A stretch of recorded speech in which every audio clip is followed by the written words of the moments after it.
Hey everybody, what's up? And in this video today we are going to be taking a look at the updated version from set 2 for the Cardinal deck. The Cardinal deck is a lot of fun to play. The ability to spam out these shadow tokens is really nice. It helps you conserve hand, it helps you build up a pretty good sizable hand advantage at times, and it's a pretty good counterpart. It matches up very well against Snow, um, considering you can just continue to pump these things out, and it really can just mess with your opponent. And plus, decks that have a problem conserving hand, or they one of their weaknesses is lack of defense, you can literally run them over pretty quick with the power this deck can generate. So let's just jump straight into this deck profile. So the ride line has not switched. You're still playing your order searcher, your guy that gets a little bigger if you play an order, and then we're playing obviously Orfist, which is the big daddy of this deck that pumps out our shadow army tokens, our free 15k beat sticks. So we're going to start off this time by covering the orders in this deck. And we play, obviously, first, we're going to play 4 copies of Howling Moonlit Night. Now, Howling Moonlit Night is really good because it replaces itself instantly. You Soul Blast 1 to play it, and then when it's in your order zone, if your order zone has only world cards, if you have 1, you're in Dark Knight. If there are 2 or more, you're in Abyssal Dark Knight. So this is good because it instantly replaces itself. So if you open up with it, you can just Soul Blast 1, play it, draw a card, and you are starting to set up your, because you just need 2 of them in there to by the time you get to Orfist. And so then we play 2 copies of the new one, Eclipsed Moonlight. So Eclipsed Moonlight is, you play this with a counterblast of 1. When this unit is placed in the order zone, you can call a Shadow Army token. So it gets you a free token, so that's nice. And same as the other one. When it's in the order zone, if your order zone only has 1 or more, you're in Dark Knight. 2 or more, you're in Abyssal Dark Knight. So this one gets you a shadow token, and then we play 2 copies of In the Darkness Nobody Knows. This is a grade 3 order, grade 3 set order, sorry. You play this with a Soul Blast of 1. When this is placed in the order zone, you get to choose one of your opponent's front row rear guards and retire it. So it gives you a little bit of control. And then it has the same skill they all do about what night state you're in. So I've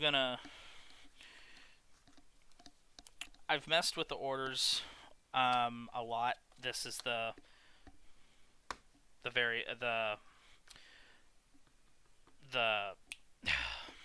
numbers that work best for me. Wow.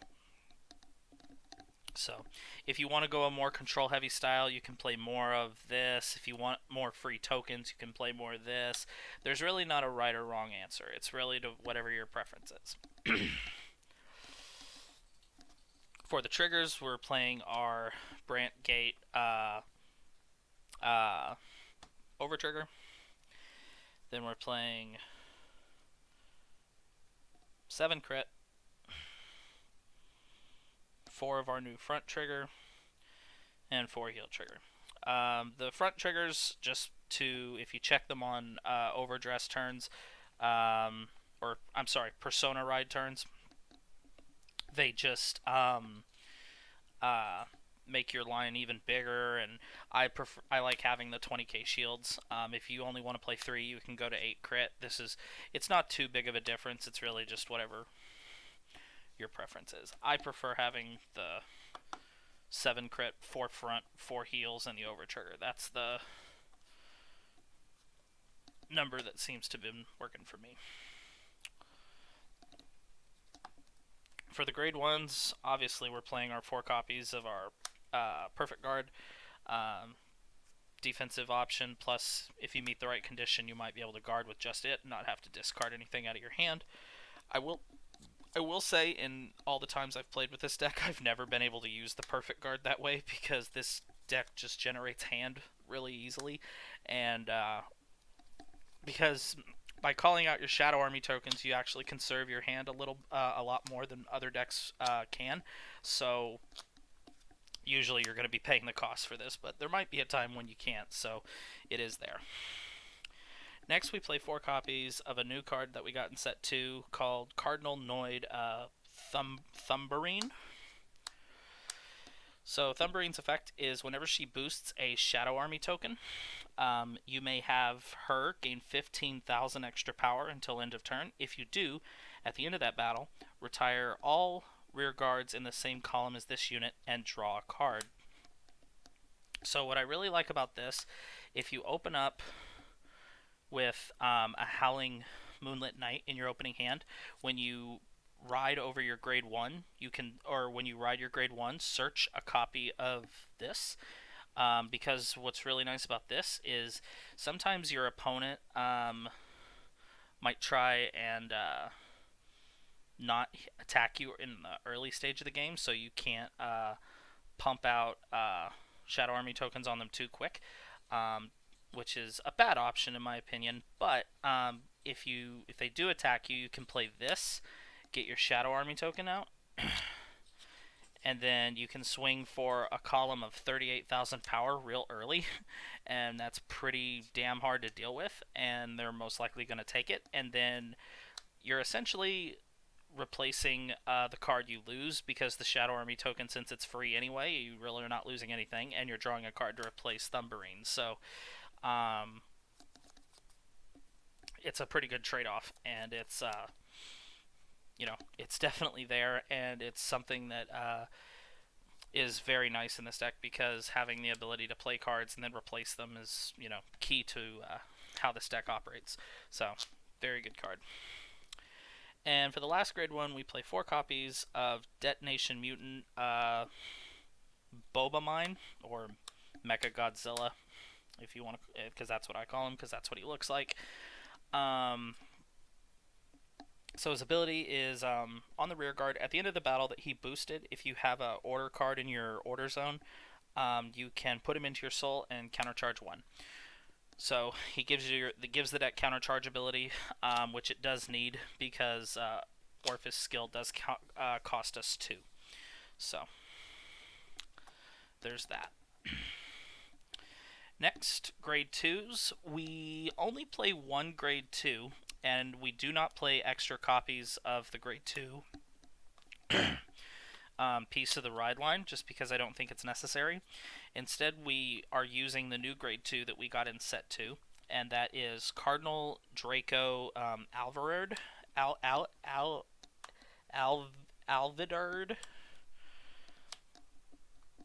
however the hell you say that.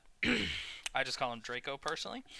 So his ability is, during your turn, if you're in Dark Knight, he gets plus 2k, and if you're an Abyssal Dark Knight, he gets plus 5k. So most likely, more times than not, you're gonna be an Abyssal Dark Knight, and he's gonna be a 15k swinger on your turn, which is nice.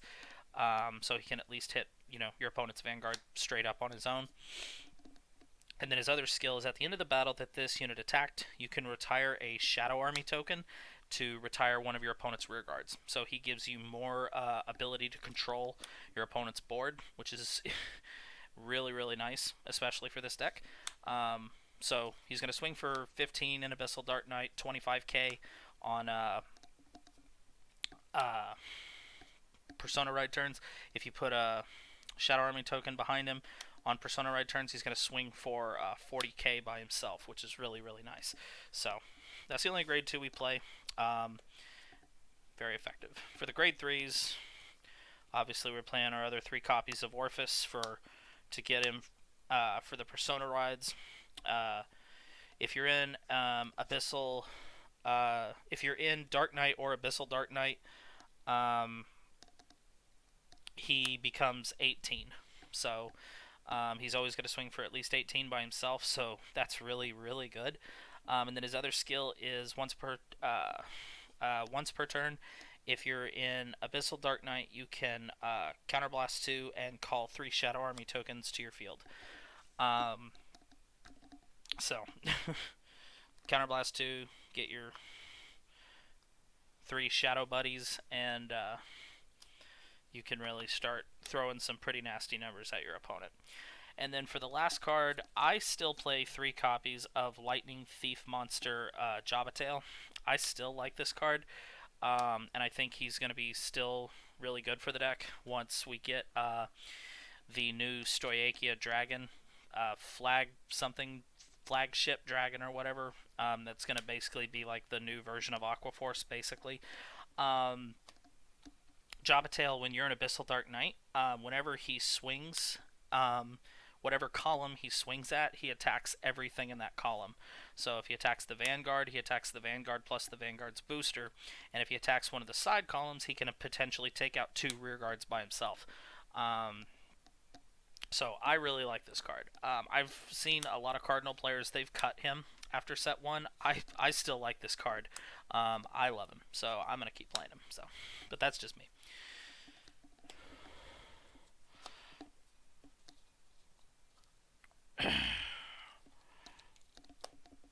So anyway, guys, that is updated Cardinal Orfist. I really, really do like this deck.